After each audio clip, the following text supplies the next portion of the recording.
Hello everyone, my name is Jyoti Das Singh and I am an assistant professor in ABS IT Ghaziabad. Today we will start the subject Object Oriented System Design. The subject code is BCS 054. जैसा कि हम जानते हैं this is the elective subject but most of the college opt this subject.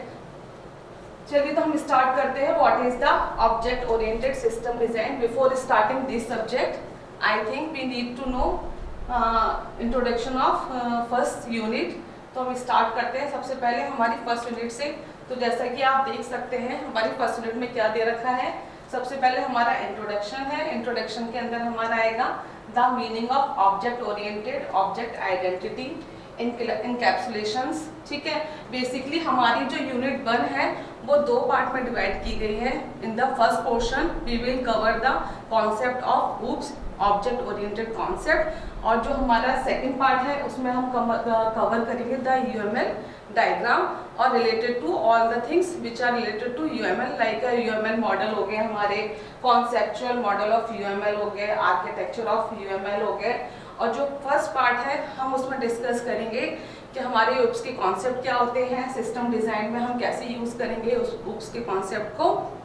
ठीक है, तो starting में जो हमारी 3 यूनिट है they will cover all the UML model and OOPS concept.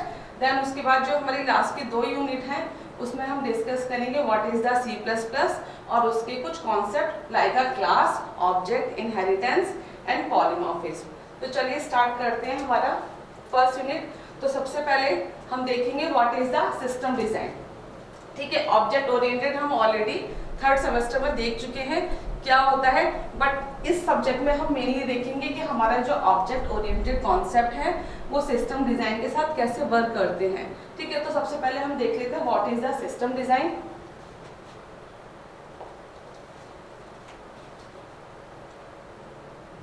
ठीक है, तो system design is the process of defining the architecture, component, modules, interface and data for the system to satisfy the specific requirement. Means हमारा जो भी system design है क्या होता है, सिस्टम डिजाइनिंग में हम क्या कर रहे हैं, जब भी हम कोई सॉफ्टवेयर या सिस्टम को डिजाइन या इम्प्लीमेंट करते हैं तो उससे पहले हमारा जो भी डॉक्यूमेंटेशन वर्क हो गया, आपका ब्लूप्रिंट हो गया, जो भी आप मॉड्यूल्स, कौन कौन से कंपोनेंट हमें यूज़ करने हैं, कितने हमारे मॉड्यूल्स डिज़ाइन होंगे, आर्किटेक्चर हमारा सिस्टम का कैसा रहेगा, हम सॉफ्टवेयर जो इम्प्लीमेंट करेंगे उसमें हमारे डेटा कौन कौन से होंगे, ये सारी चीज़ें हमारी किसके अंदर आएंगी, सिस्टम डिज़ाइन के अंदर. मीन्स ओवरऑल आप कह सकते हैं कि system design is making a blueprint before constructing और बिल्डिंग अ सॉफ्टवेयर और अ सिस्टम. ठीक है, तो ये हमारा सिस्टम डिज़ाइन है. ठीक है, there are mainly 2 approach which we are used in a system design. किसी भी सिस्टम या सॉफ्टवेयर को डिजाइन करने के लिए हमारे पास बेसिकली 2 अप्रोच होते हैं. इन the first approach this is a procedural oriented programming approach और दूसरा अप्रोच हमारा क्या है, that is a object oriented programming approach. तो जैसा कि हम देख रहे हैं हमारे सब्जेक्ट का नाम क्या है, ऑब्जेक्ट ओरिएंटेड सिस्टम डिजाइन. तो हम कौन सा अप्रोच यहाँ पे यूज करेंगे, we will use here the concept of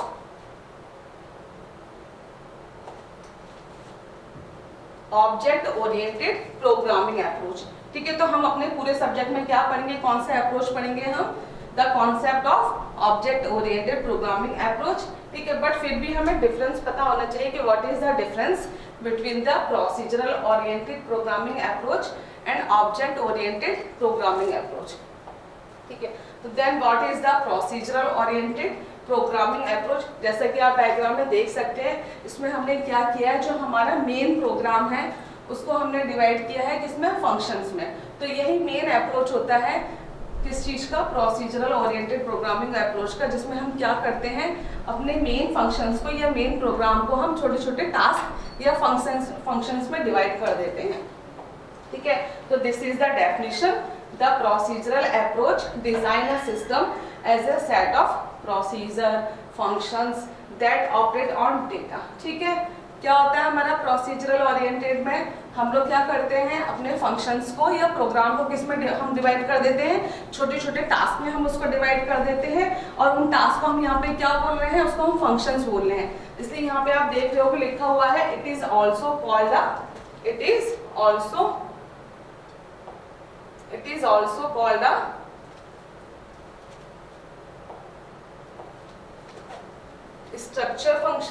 structure language और अ फंक्शंस लैंग्वेज। ठीक है, इसे हम और क्या कह सकते हैं, स्ट्रक्चर लैंग्वेज कह सकते हैं या फिर फंक्शंस लैंग्वेज भी बोल सकते हैं। तो this is the approach of the procedural approach. ठीक है, तो ये हमारा किस टाइप का अप्रोच है, प्रोसीजरल अप्रोच है। The focus is on functions. इसमें हम क्या करते हैं, मेनली फोकस हम किस पे होते हैं, फंक्शंस के ऊपर होते हैं। डेटा और फंक्शंस हमारे क्या होते हैं, सेपरेटेड होते हैं। किस अप्रोच को ये फॉलो करता है, this approach is follow the top down approach. और इसमें हमारा क्या होता है, एज ए एग्जांपल हम किस में यूज करते थे, procedural oriented approach, C, Fortran and Pascal. ठीक है, तो this is a complete overview of the procedural approach. Next one is the object oriented programming language. ठीक है, जैसे कि हम ऑलरेडी थर्ड सेमेस्टर के subject object oriented using Java में देख चुके हैं कि हमारे ऑब्जेक्ट ओरिएंटेड क्या होते हैं। Object oriented is a real world entity, ठीक है, in which we use the object as a real world entity and create the classes and object follow those classes. तो मीन्स क्या मतलब है, the object based approach model is a system as a collection of object, each object bundle data, जिसको हम क्या बोलते हैं, attributes भी बोल सकते हैं, एंड फंक्शंस। ठीक है, मेथड्स या फिर टास्क को क्या कर रहा है, वो एक यूनिट में बंडल मीन्स उसको कंबाइन कर रहा है और उसको हम क्या बोल रहे हैं, यहाँ पे ऑब्जेक्ट बोल रहे हैं। These functions, these type of approach focus only on the object. ठीक है, रियल मॉडल एंटिटीज आपकी होंगी, data and functions are encapsulated inside the object. कौन से अप्रोच ये फॉलो करता है, ये आपका बॉटम अप अप्रोच फॉलो करता है। एज ए एग्जांपल में हम कहाँ यूज कर रहे हैं ऑब्जेक्ट ओरिएंटेड कॉन्सेप्ट को, जो भी आपकी लेटेस्ट लैंग्वेज है लाइक C++ हो गया, जावा हो गया, पाइथन हो गया, जो भी आपकी लैंग्वेज है, ज़्यादातर लैंग्वेज में कौन सा कॉन्सेप्ट यूज हो रहा है, ऑब्जेक्ट ओरिएंटेड प्रोग्रामिंग अप्रोच। तो ये क्या है, आपका ओवरऑल व्यू है किसका, ऑब्जेक्ट बेस्ड अप्रोच। तो जैसा कि हम देख चुके हैं, सिस्टम डिजाइनिंग क्या होता है, system designing is the process in which we design the module. ठीक है, मॉड्यूल डिजाइन करते हैं, आर्किटेक्चर डिजाइन करते हैं, इंटरफेस, कौन कौन सी डेटा हमें चाहिए, ये सारी चीजें हम किस में डिजाइन कर रहे हैं, सिस्टम डिजाइनिंग के अंदर हम देख रहे हैं। सिस्टम डिजाइन क्या है, आपका पेपर वर्क है और आप कह सकते हैं दैट इज अ ब्लूप्रिंट। ठीक है, तो अप्रोच फॉलो करते हैं फॉर डिजाइनिंग द सिस्टम। पहला अप्रोच हमारा क्या था, प्रोसीजरल ओरिएंटेड अप्रोच था, और दूसरा अप्रोच हमारा क्या है, ऑब्जेक्ट बेस्ड अप्रोच। ठीक है, प्रोसीजरल ओरिएंटेड अप्रोच में क्या कर रहे हैं, हम अपने मेन प्रोग्राम को, मतलब हमारे पास जो भी प्रॉब्लम्स है, हम उसको किस में डिवाइड कर रहे हैं, छोटे छोटे फंक्शंस में, या फिर आप उसको टास्क कह सकते हो, उसमें हम डिजाइन कर रहे हैं, डिवाइड कर रहे हैं अपने किसको, मेन प्रोग्राम को। और ऑब्जेक्ट बेस्ड अप्रोच में क्या कर रहे हैं हम, यहाँ पे हम ऑब्जेक्ट का यूज कर रहे हैं, जो क्या कर रहा है, रियल वर्ल्ड एंटिटी को यूज कर रहा है एज अ ऑब्जेक्ट। ठीक है, हमारा जो प्रोसीजरल अप्रोच होता है वो किस पे बेस्ड है, वो आपका टॉप टू बॉटम अप्रोच पे बेस्ड है, और ऑब्जेक्ट ओरिएंटेड अप्रोच हमारा बेस्ड है बॉटम टू टॉप। ठीक है, देन नेक्स्ट हमारा क्या डिफरेंस होगा, जो हमारा प्रोसीजरल ओरिएंटेड अप्रोच है वो कहाँ यूज होता है, वो हमारा सी के अंदर यूज होता है, पास्कल लैंग्वेज होगी, फॉर्टन होगी, ये सारी यूज करते हैं किसको, प्रोसीजरल ओरिएंटेड लैंग्वेज को। और ऑब्जेक्ट बेस्ड अप्रोच हमारा कहाँ यूज होता है, कौन कौन सी लैंग्वेज में यूज होता है, जो भी लेटेस्ट लैंग्वेज है लाइक C++ हो गया, जावा हो गया, पाइथन हो गया, वो सब कौन से अप्रोच को फॉलो करते हैं, वो फॉलो करते हैं हमारे ऑब्जेक्ट बेस्ड अप्रोच। चलिए अब हम फाइनली देखते हैं what is the meaning of हमारा सब्जेक्ट, जो भी हमारा सब्जेक्ट है उसकी एक्चुअल में मीनिंग क्या है। अभी तक हमने देख लिया कि ऑब्जेक्ट क्या होते हैं, सिस्टम डिजाइन क्या होता है, बट कंबाइन करके उसको कैसे हम देखेंगे, the meaning of object oriented system design. तो object oriented system design is the process of designing a software system by using the OOPS concept. Means object oriented system design क्या होगा आपका,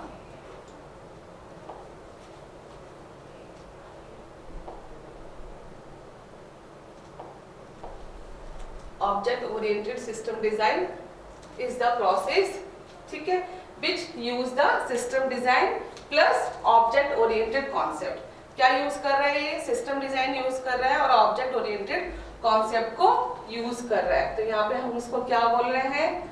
object oriented system design. चलिए next, अब सबसे पहले हम देखते हैं the concept of object oriented programming language. ठीक है, तो ये हमारे कुछ कॉन्सेप्ट हैं जो हम यूज करते हैं किसके अंदर? ऊप्स के अंदर यूज करते हैं।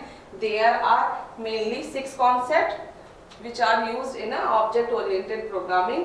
तो सबसे पहले हमारा क्या आएगा? क्लास।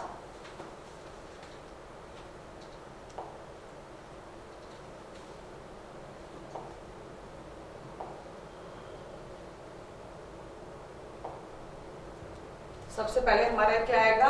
क्लास आएगा।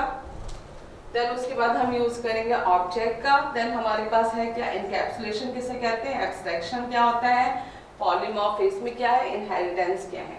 ठीक है, तो these are the basic building blocks which are used in object oriented programming. और जो ऑब्जेक्ट ओरिएंटेड प्रोग्रामिंग है, this is not a programming language, it is a concept और a method which are used in a different language like a C++, Java and Python। तो देख लेते हैं one by one हमारे सारे concept. तो सबसे पहले क्या आ गया आपका? क्लास। तो क्लास क्या होता है? सबसे पहले हमें पता होना चाहिए क्लास क्या है हमारा? It is a building block of a object oriented programming. ठीक है, और कह सकते हैं क्लास क्या है हमारा? It is a blueprint which are used to create a object. ठीक, तो आप सिंपल लैंग्वेज में समझे क्लास क्या होता है? क्लास एक ब्लूप्रिंट है, एक रूल्स है जो क्रिएट किए जाते हैं जब भी हम जब भी हम कोई सॉफ्टवेयर डिजाइन करते हैं। कौन से कॉन्सेप्ट पे बेस्ड है? अगर वो आपका ऑब्जेक्ट ओरिएंटेड कॉन्सेप्ट पे बेस्ड है, हम वहाँ पे क्या क्रिएट करेंगे? क्लासेस क्रिएट करेंगे। तो वो जो क्लासेस हैं वो क्या फॉलो करेंगी? वो जो क्लासेस है वो क्या क्रिएट करेंगे? वो ब्लूप्रिंट क्रिएट करेंगे। और उन्हीं ब्लूप्रिंट को कौन फॉलो करेगा? हमारे ऑब्जेक्ट्स फॉलो करेंगे। तो यहाँ पे वही लिखा गया है the basic building blocks of the object oriented program is the class. ठीक है, देन क्लास जैसे कि इसमें दिखा रखा है आपको। सबसे पहले हमारा क्या है? क्लास हमने डिजाइन क्रिएट किया। क्लास में हमने क्या लिया? एक फील्ड लिए हैं, 2 फील्ड और 2 मेथड्स हैं हमारे। फील्ड हमारे कौन कौन से हैं? नेम हो गया, साइज हो गया हमने जो ले रखा है उसका। देन उसके बाद मेथड में क्या होगा हमारा? मूविंग और रोटेटिंग हमारे क्या है? 2 मेथड है। अब यही क्लास का जो ब्लूप्रिंट है वो कौन फॉलो करेगा? हमारे ऑब्जेक्ट्स फॉलो करेंगे। ठीक है, तो जब भी हम प्रोग्राम बनाएंगे, प्रोग्राम में क्या होगा? हमारी एक क्लास होगी, वो एक ब्लूप्रिंट होगा। जितने मेथड और जितने क्या कहते हैं एट्रीब्यूट्स उस क्लास में डिफाइन होंगे, वही एट्रीब्यूट और वही मेथड हमारे कौन यूज करेंगे? अलग अलग ऑब्जेक्ट यूज करेंगे। हर क्लास के बहुत सारे ऑब्जेक्ट्स हो सकते हैं, बट सारे ऑब्जेक्ट्स की क्या होगी? एक ही क्लास होगी। ठीक है, तो ये क्लियर होना चाहिए कि क्लास क्या होता है? क्लास हमारा ब्लूप्रिंट होता है जो हम क्या करते हैं? एक ब्लूप्रिंट डिजाइन करते हैं और उन ब्लूप्रिंट को कौन फॉलो करता है? ऑब्जेक्ट फॉलो करता है। ठीक है, चलिए ये हमारा दूसरा एग्जांपल है। जैसे हमारे पास क्या है? एक कार नाम की हमने क्लास डिजाइन की जिसमें कुछ प्रॉपर्टीज होंगी, कुछ मेथड्स होंगे। ठीक है, अब कार तो क्या हो गई? हमारी क्लास हो गई, एक ब्लूप्रिंट हो गया। बट यहाँ पे हमारे पास 2 ऑब्जेक्ट हैं, 2 गाड़ियां हैं, एक फोर्ड है, एक टोयोटा है। तो इनकी भी कुछ प्रॉपर्टीज होंगे, इनके भी कुछ मेथड्स होंगे। वैसे जो हमारा दूसरा ऑब्जेक्ट है उसकी भी कुछ प्रॉपर्टीज होंगी, उसकी भी कुछ मेथड्स होंगे। ये प्रॉपर्टीज और ये मेथड कहाँ पे आपके डिफाइन होंगे? ये इस पर्टिकुलर कार क्लास के अंदर डिफाइन होंगे। जितने इस कार क्लास के अंदर हमारे प्रॉपर्टीज होंगी, सपोज करो यहाँ पे हमारी 3 प्रॉपर्टीज हैं, तो ऑब्जेक्ट भी हमारी कितनी प्रॉपर्टीज कंसीडर करेगा? 3 ही प्रॉपर्टीज कंसीडर करेगा। अगर हमारे पास 2 मेथड है कार क्लास में, तो हमारा ऑब्जेक्ट 1 भी कितने ही मेथड यूज करेगा? Only 2 method he will be use. वैसे सेम आपका क्या होगा? ऑब्जेक्ट 2 में आप देखेंगे यहाँ पे हमारे पास जो ऑब्जेक्ट है दैट इज अ टोयोटा, ये हमारा ऑब्जेक्ट है। ठीक है, ये हमारा ऑब्जेक्ट है। अब यहाँ पे हमारे पास कुछ प्रॉपर्टीज और मेथड दे रखे हैं, तो सेम वही हम फॉलो करेंगे कि जितने भी हमारे प्रॉपर्टीज और मेथड इस कार क्लास में दे रखे होंगे, वही प्रॉपर्टीज और मेथड हमारा कौन फॉलो करेगा? ये ऑब्जेक्ट फॉलो करेगा। किस नाम का ऑब्जेक्ट है हमारा? टोयोटा ऑब्जेक्ट है। तो यहाँ पे हम देख सकते हैं इस डायग्राम में कि हमारे पास क्या है, क्लास हमारे पास एक है, कार है, बट हमारे पास क्या हो सकते हैं, ऑब्जेक्ट्स बहुत सारे हो सकते हैं। जैसे अभी हमारे पास एक गाड़ी फोर्ड है, एक टोयोटा हो गई, एक आप हुंडई ले सकते हो, ठीक है। तो अलग अलग टाइप के आप ऑब्जेक्ट क्रिएट कर सकते हो, बट जो आपकी क्लास होगी वो एक ही होगी, वो ब्लूप्रिंट है। उसमें जो भी डिफाइन कर दिया जाएगा कि हमारे पास टोटल इतनी प्रॉपर्टीज हैं, इतने मेथड हैं, उतने ही प्रॉपर्टीज और उतने ही मेथड हम कहाँ यूज करेंगे, अपने ऑब्जेक्ट्स के अंदर यूज करेंगे। क्लियर है यहाँ तक? तो ये हो गया हमारा क्या, अब अगला हमारा टॉपिक स्टार्ट होता है, व्हाट इज द ऑब्जेक्ट। ठीक है, तो एक बार डेफिनेशन देख लेते हैं। An object is a real usable instance of a class. ये लाइन हमेशा याद रखिएगा। क्या बोलते हैं हम लोग ऑब्जेक्ट को? It is a instance of a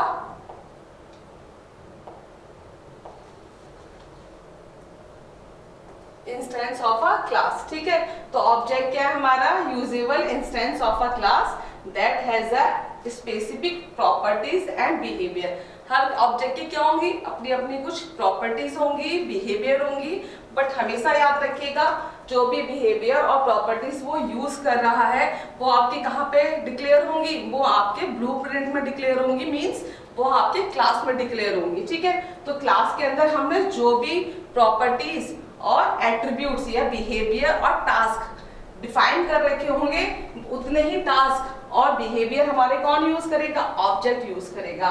तो वही डेफिनेशन है, an object is a real usable instance of a class that has a specific property and behaviour. ठीक है, an object is created from a class. ठीक है, जैसे मैं आपको पहले भी बता चुकी हूँ कि हमारा जो क्लास है वो डिफाइन करता है कि हमारे ऑब्जेक्ट के अंदर कौन कौन सी प्रॉपर्टीज होनी चाहिए, कौन कौन से एट्रीब्यूट्स होने चाहिए। ठीक है, उसका टास्क क्या होना चाहिए, मेथड क्या होना चाहिए, एक्शन क्या होना चाहिए, ये सब आपका कहाँ डिफाइन होगा? क्लास के अंदर डिफाइन होगा। बट उनको यूज कौन करेगा? उनको यूज करेगा हमारा ऑब्जेक्ट। ठीक है, एक यहाँ पे नोट देख लीजिए, लिखा हुआ है when you define a class. ठीक है, clearly when you define a class no memory is used, but when you create an object from that class memory is allocated for it।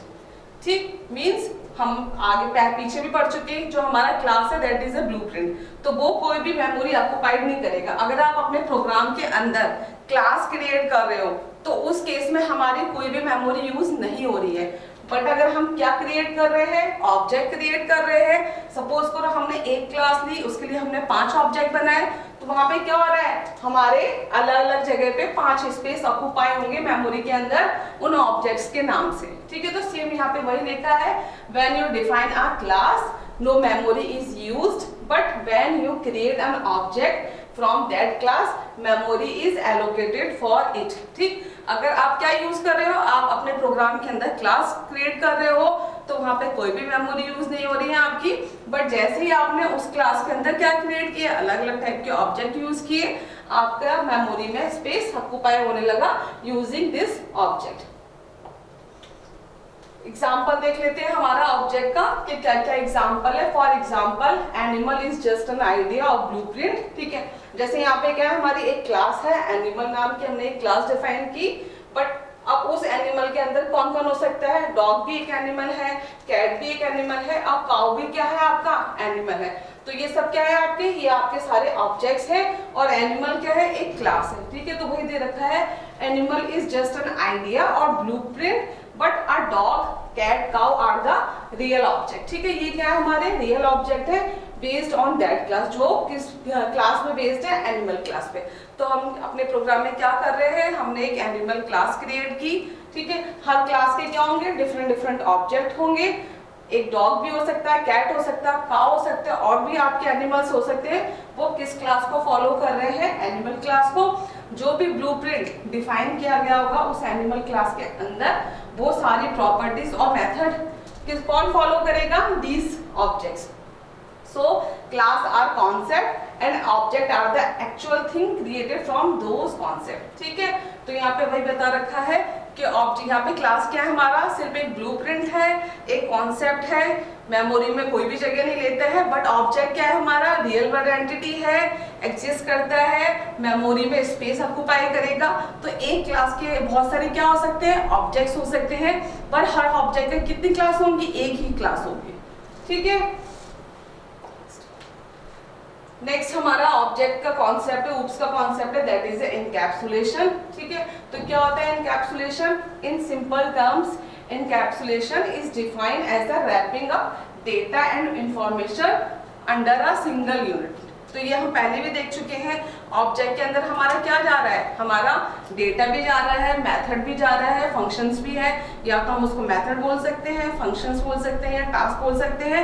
वैसे क्या होंगे आपके एट्रीब्यूट्स हो सकते हैं, वेरिएबल्स हो सकते हैं, वैल्यूज हो सकती है। तो हमारा एनकैप्सुलेशन क्या है, एक आपका यूनिट है जिसके अंदर हमारी दोनों चीजें होंगी, क्या क्या होंगी, वेरिएबल एंड मेथड। ठीक है, तो सिंपल डेफिनेशन है इसकी, कोई प्रॉब्लम नहीं है। यूनिट 2 में हम इसको और अच्छे से देखेंगे, डीप में जाएंगे, बट यूनिट 1 में हमारा क्या है, ओनली सिंपल कॉन्सेप्ट है, सिर्फ डेफिनेशंस हैं। चलिए नेक्स्ट देखते हैं, द कॉन्सेप्ट ऑफ एब्स्ट्रैक्शन।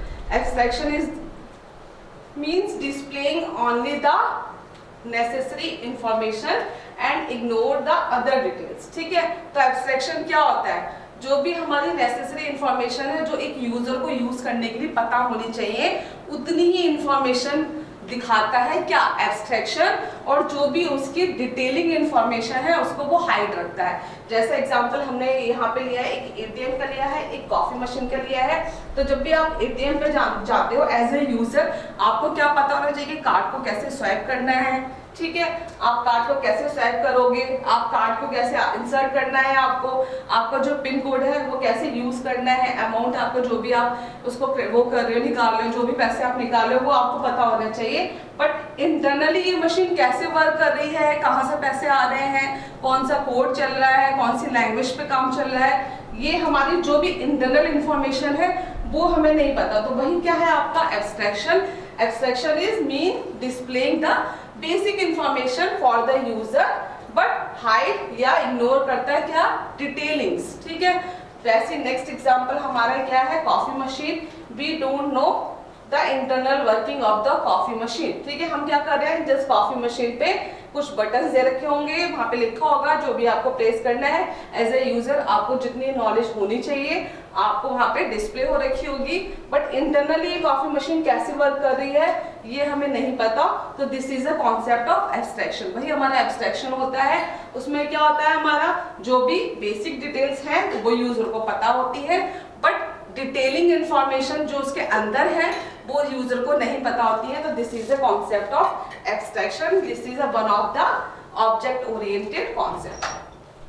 चलिए next one is the polymorphism. अब हम देख लेते हैं what is the meaning of poly. Poly का क्या मतलब होता है, ठीक है, the word polymorphism means having many forms. Poly का मतलब क्या होता है कि मतलब कोई एक चीज और उसके बहुत सारे फॉर्म्स। ठीक, जैसे कि सपोज कीजिए कोई बच्चा है, वो कहीं पर स्टूडेंट होगा, किसी का सन होगा, किसी का ग्रैंड सन होगा, तो वही यहाँ पे दे रखा है person at the same time can have a different characteristic.